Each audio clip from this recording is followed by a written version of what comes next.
साम्राज्य, सामान्यांचा असामान्य आवाज। शेठ लोणकरंजी चंडक स्मृती व्याख्यानमाला रविवारपासून महाराष्ट्र साहित्य परिषद शाखा सोलापूर आणि शेठ लोणकरंजी जगन्नाथजी चंडक ट्रस्टतर्फे आयोजित शेठ लोणकरंजी जगन्नाथजी चंडक स्मृती व्याख्यानमाला रविवारपासून सुरू होणार आहे, अशी माहिती ट्रस्टचे विश्वस्त किशोर चंडक यांनी गुरुवारी पत्रकार परिषदेत दिली।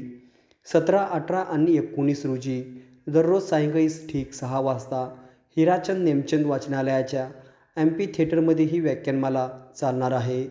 व्याख्यानमालेचे यंदाचे 27वे वर्ष असून यंदाच्या वर्षीही सोलापूरकरांना उत्तम व्याख्यानाची मेजवानी मिळणार आहे। व्याख्यानमालेचे पहिले पुष्प विद्या देवधर हैदराबाद या गुंफणार असून कायदे निर्मितीत स्त्रियांचे योगदान या विषयावर त्या मार्गदर्शन करतील। व्याख्यानमालेच्या दुसऱ्या दिवशी राजेंद्र घाडगे सातारा, महाराणी ताराबाई वाटचाल आणि राजनैतिक धोरण या विषयावर अभ्यासपूर्ण व्याख्यान देतील।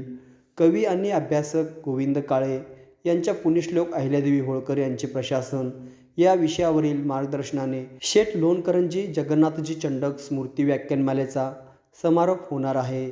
सोलापूरकरांनी या व्याख्यानमालेचा लाभ घ्यावा असे आवाहन लोणकरंजी जगन्नाथजी चंडक चॅरिटेबल ट्रस्टचे सचिव डॉक्टर गिरीश चंडक यांनी यावेळी केले।